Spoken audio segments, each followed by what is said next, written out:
Hey, y'all, don't forget to sign up for this absolutely free webinar where we are sipping and talking business. You come with your business questions, and I'm coming with business answers. There will be several people in the room where millionaires gather. When invited, show up. Hey, y'all. My name is Ebony. I'm the CEO of Ebony's Mobile Notary, the founder of 757 Notary Sisters and Business RX. I am the owner operator of Boss Events, Breathable Lessons, and She Flips. What is up? Welcome back. Welcome back. I know we was just here yesterday. I am on a roll trying to end July strong. Anyway, let's get into what today's topic is. See if I can fix this camera a little bit. Y'all not watching these videos, man, and it sucks because I be putting out some heat, and I ain't gonna disappoint today. Today we are talking about business credit and personal credit. Y'all gotta quit falling for the shenanigans. And I am calling all business credit gurus, personal credit gurus, come to the front. Been calling you. Come to the front. Come to the front. Okay? Anyway, let's get into it. If you're new here, then you probably don't know. But if you're true here, then you do know my personal credit, my business credit, how I've been doing and what I've been doing. And we're just going to kind of recap on that. I've always been transparent about everything that I've got going on personally and business-wise, just so that you can see what the realistic reality of it is. I have been asking people to prove me wrong, and I keep getting proven that I was right. But let's get into it. I'm in my 40s. I made a bunch of horrible decisions when I was younger, even older, whatever the case may be. Always rob Peter to pay Paul. Everybody got their own financial story. Again, I've always said, I feel like I'm on an island by myself. This is a topic that people do not want to talk about. It's very sensitive to people. For me, it helps me learn and grow if I'm just transparent about it. And most of the information is, y'all some detectives. You can go look it up. Your girl been bankrupt twice. Your girl been evicted and had repossessions. Okay, so it's not like it's this secret, right? I'll tell anybody, I was robbing Peter to pay Paul, mismanaging money, especially when I made all that money in 2021. No big deal over here. I know what I did, right? But eventually I woke up and I was like, look, I can't keep doing the same things that I've always done and expecting different results. I have to figure this out. And of course, I saw all of that on social media. Oh, I can fix your credit. You're going to have $100,000 in credit in 90 days. I'm going to take your credit from 500 to 800 in 30 days. I fell for it. I fell for it so you don't have to. I done bought programs. I done bought all of these different things that was to do it the fast way. Hurry up and get, not go through the process, right? Was doing it. I done spent thousands, right? But what I did was I took pieces and parts from all of those different people. The stuff that sounded too good to be true or just didn't sound right, I researched, I investigated, I saw. And I figured out what worked for me. I don't know if it's going to work for somebody else.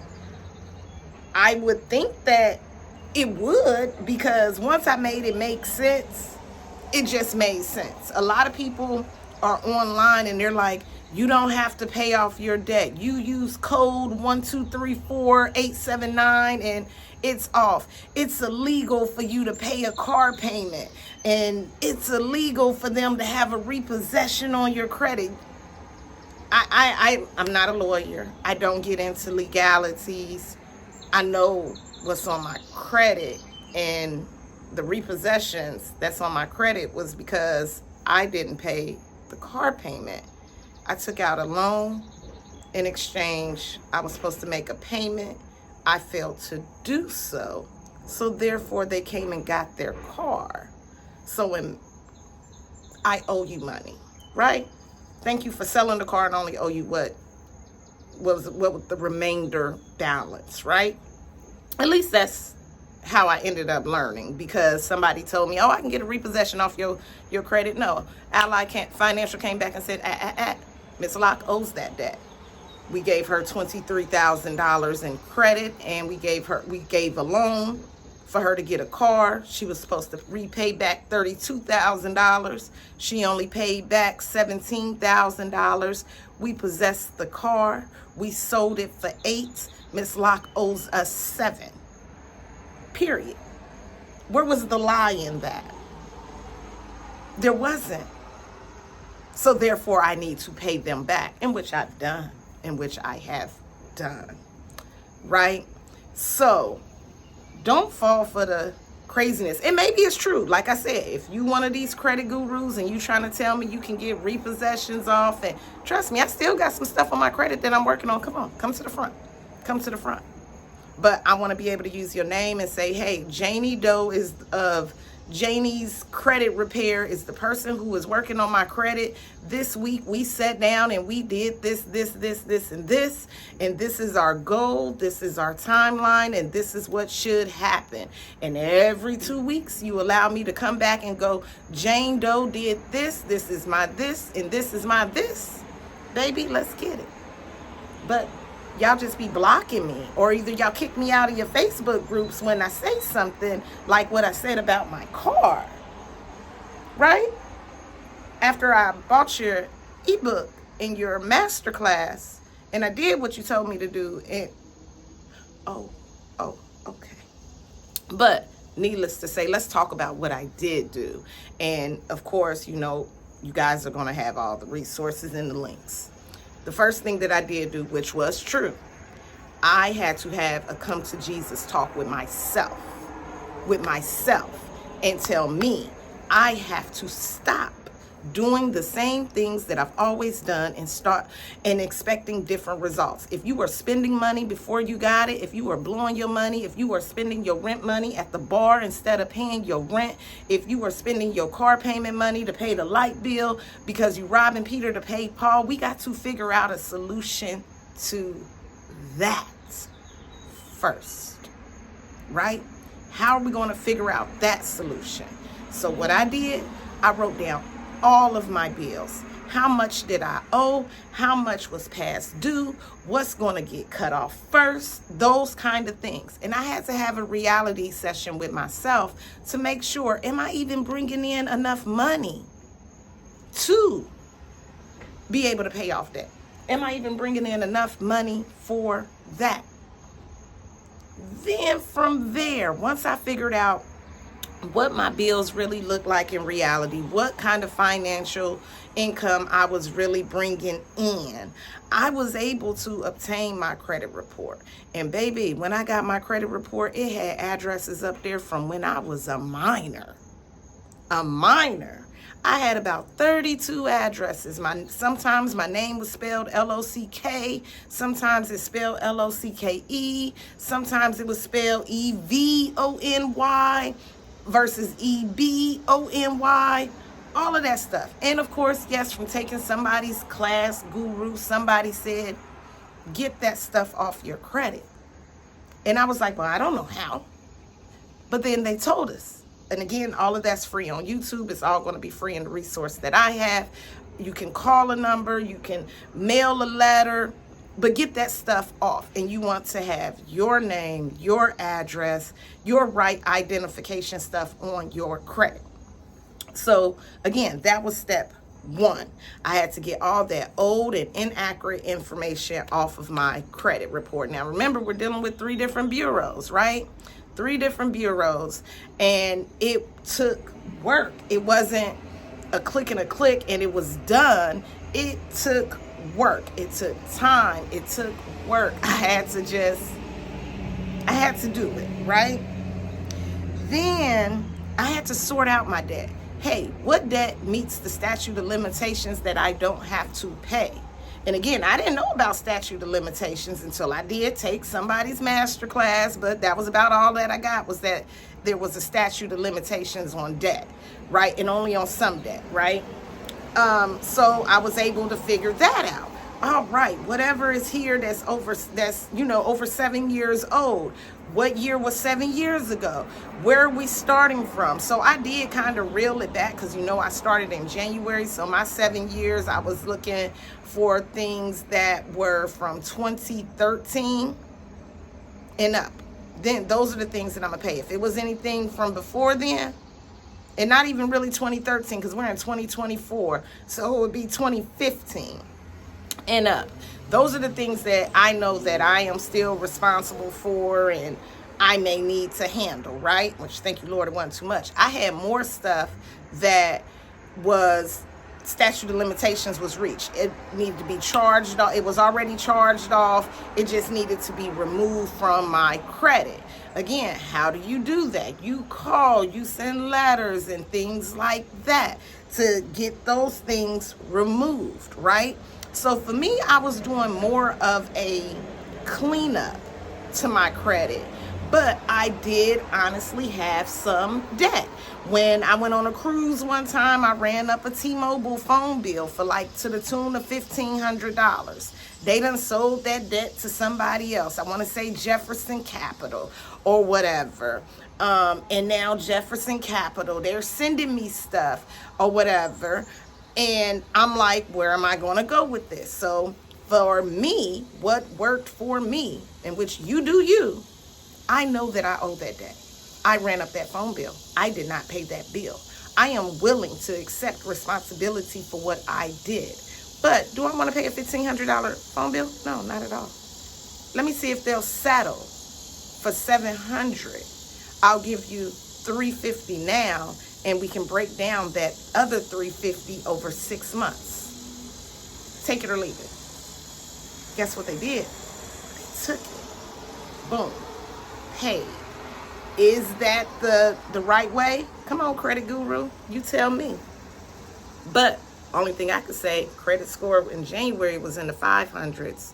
Credit score, when I checked it, I check my credit once a month. July the 3rd, I check it up either the 3rd or the 5th, whatever that Monday is it was 698.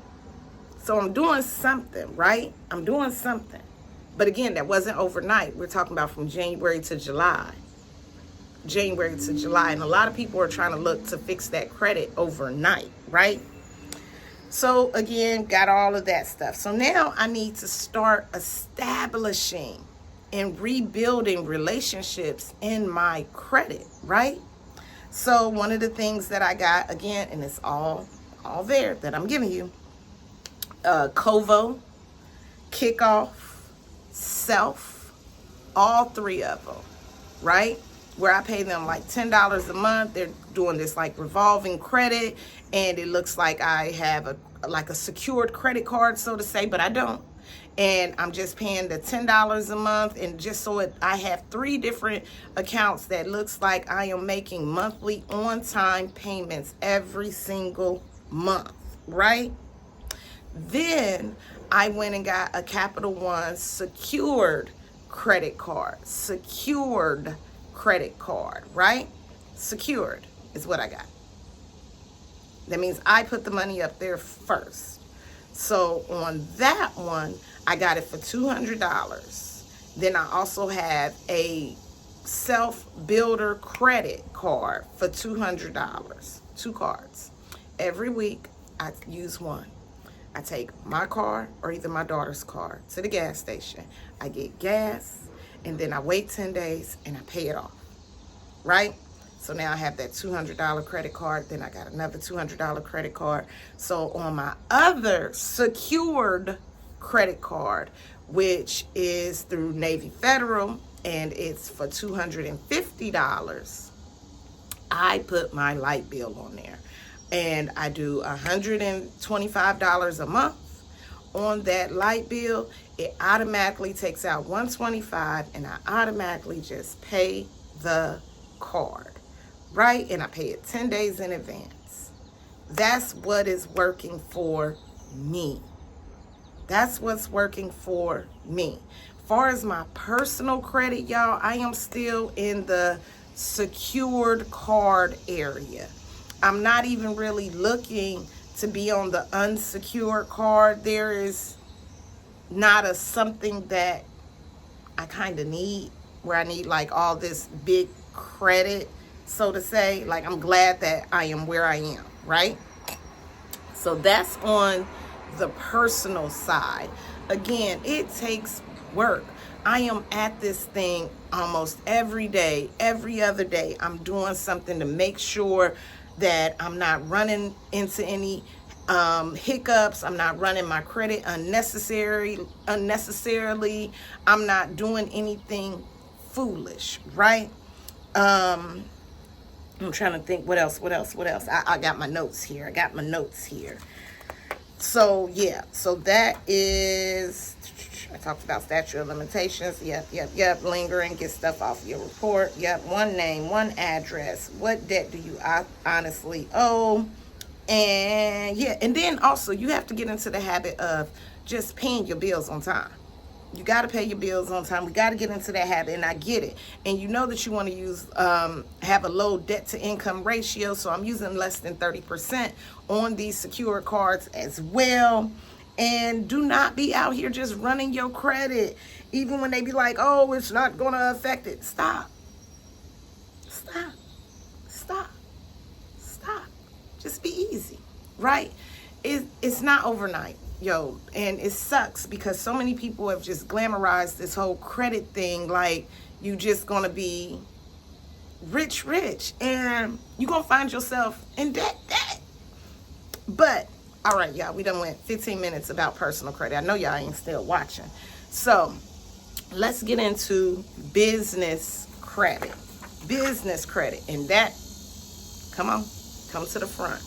Where you at, you business credit gurus, Mr. and Mrs. Oh, you can have $100,000 in business credit in 90 days. You realize that if every single person did that we wouldn't be struggling anymore. And then you have the nerve to say, all you need is an EIN number. So you telling me that if I get a free EIN number, make up a name, John Doe Business, that you can give me $100,000 in credit? We talking about Visa, MasterCard credit. You're lying. Sorry, let me stop calling people liars. You're not saying all the truths, right? So, business credit, when we talk about that, you got to be making sure that your business is ready to handle the credit that's going to come with it, right? Well, you know that we all know your business got to be structured correctly. We already know that, right? We know that. We're talking about having your LLC, your EIN, and most times and if you don't want to have an LLC, that's fine. That's not what we're here talking about, structure or anything, but let's just go with what my businesses are. My businesses are all structured. I have my LLCs, my EINs, my business bank accounts. All of those things are in order, right? I've got business phone number, business email address. Like, I'm set up, ready to go to start establishing business credit. Step one is tier 1. Those are little trade lines that you have to get. Now, do I have a bunch? No. I do have a Quill. So like Ebony's Mobile Notary has a Quill account, a Uline account, and a PayPal line of credit. Yeah, that's what Ebony's Mobile Notary has.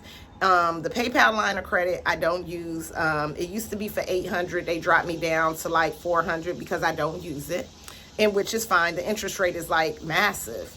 Yeah, that was dumb, but it's still a little line of credit. Uline.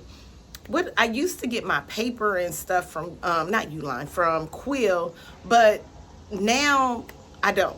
It was costing too much. It just didn't make sense. But it did make sense in the beginning to try to establish it. Again, you want to have that NAV account, and they also have a business self builder over there that you can set up over there, and I have that for Ebony's Mobile Notary. I have all of those things there, like the lend, the self-lend, what's it called? Is it called self? And then it's Business Credit Strong. All of those things. I have those things. For Ebony's Mobile Notary, I have my few little net 30 trade lines. And it's because it's my mobile notary business. It's because I do get high ticket items, but I don't feel like Ebony's Mobile Notary is the business that I need, say, $50,000 in credit for. And I hope that you understand it. It's a mobile notary business. Like, it fluctuates. I don't always have high ticket clients, even though I do have a lot of high ticket clients. I just felt like I didn't need to establish a high limit of credit for that business. Business RX, like my digital business, no business credit, nothing for 757, Notary Sisters, nothing. So then when we go into Boss Events, where I have the photo booths and the weddings, where those tickets prices are a lot higher, yes, I am looking for higher lines of credit. So I have different net 30 cards for Boss Events. So for Boss Events, as far as my net 30 cards, I went with things like Shirtsy and JJ Gold and things like that. And then I went into I got them and I was buying little stuff. And I would buy just little random stuff for the photo booth. I would buy like shirts with my logo on it and things like that, pay that off. All of those different things. Oh, wait. No. 757 Notary Sister does have Shirtsy. Sorry. I would just do those things. And then from there, I was able to go to tier 2, where I could get, say, a Sam's Club card. But it definitely took time. But again, Boss Events, the ticket price is a much higher volume than my notary business, right? So when Boss Events book, if I'm booking, say, a photo booth, that's $600-700. If I'm booking a wedding, we're looking at $300. So the volume and the way the income comes in different from $40 here and there with the mobile notary business, right? And I'm really hoping that that's making sense. But again, Business Credit Guru, come here. Come holler at me. If I can use your name. You know I put out content every single week. Show me. I'm willing to pay you for your course, whatever it is that you offer. If you're saying, oh, I'm going to get you $100,000 in business credit in 90 days using your EIN only, whatever you are marketing or saying that you can do, right? But always remember that any type of credit, you got to be able to handle it. That's what I'm saying. Like, I did a one-on-one with somebody, and she was telling me how she was $50,000 in debt and that she wanted to get business credit to pay that off. So once you get this credit card, they got $50,000, and you put all your, I guess you're going to put all your personal on the business. Now your business is in $50,000 in debt. You just changed from one to another. But she wasn't doing anything in her business. Her business wasn't making money, but she was expecting to be lent this $50,000 in credit. Like, somewhere, something is not connecting with the people. Or maybe it's not connecting with me. Maybe I'm just loud and wrong. Let's just go with that. I'm wrong. I don't know. But needless to say, my business credit is doing good. It's right where I need it to be. I'm not in a place of where I'm in debt. I'm in a place that I can handle it. I'm in a place to where things are going. So again, I've been in business since 2021. So Ebony's Mobile Notary is still at tier 1. But that's by choice. And Ebony's Mobile Notary has probably made the most money in all of these businesses. But it goes like this, up and down, up and down, up and down. What if I was to, say Ebony's Mobile Notary for a month like July, spent $10,000 this month on a business that only brought in $1,900 for this month? That would have been crazy. At least for me, I don't think that would make sense. I don't think that would have been a good financial decision to make, right? I'm not sure, but maybe it's just me. Again, I feel like I'm on this island all by myself. I feel like I am the only one that ever robbed Peter to pay Paul. I feel like I'm the only one that's ever had bad credit. I'm the only one that goes through these journeys, right? But let's wrap this up because we at the 25-minute mark, and I'm sure no one is watching. Personal credit, doing good, doing good. Business credit, I'm happy with. I'm very happy with where I'm at. So I'm giving you guys, well, no, it's $10. And you guys can have the personal credit, all the templates, everything that I'm using for that. You can have the business credit ebook. And if you've already bought this stuff in the past from me, don't buy it again. No, just open it up. Open it up and get to work. I've just bundled it all in one little bundle for $10. Because right now I do sell the personal credit one for $7 and then the business credit one for $8. So now I've just bundled them both up for $10. So if you want that, but again, it's the book isn't, if you have the guide and you do nothing with it, it's not going to do anything. It's just going to sit. You do have to be ready to face the reality of your circumstances and start making changes. And the first change is going to be, even before the book, just sitting down and writing out your bills. And I'm giving you like a little savings tracker and a budget analysis. Those things are really the meat and the potatoes. It's not pretty. It's not fun sitting down and doing these things, but is it worth it? It is. I'm so happy to be able to put my bills back on auto pay. I'm so happy that I've learned how to just, you don't have the money, I don't have the money. I don't have to always be spending. Does it hurt sometimes? Yeah, sometimes I don't want to, I get sick of eating food at home. We got food in the house, but that's something that I had to come into reality with, right? Because we do got food in the house, and I don't have to sit at the bar every single day eating and drinking for spending unnecessary money. When I can be saving, when I can be getting my credit back on track, when I can make sure that I am establishing business credit in the appropriate and proper way. But again, I think that I'm the only one that was outside like that. I think that all of you guys have always had perfect credit. You've always had loan money, and I think it was just me. So thank you for riding this journey with me. Again, if you're one of those credit gurus and you watch this video and you like, oh my God, Ebony, you're just making mistake after mistake, and you are willing to let me track this every 2 weeks and we can do it, let's go. Let's go. Other than that, I'm doing what I can. And from what I've learned, and like I said, it's been working. January, 543. July, 698. Wasn't overnight, but we getting it done.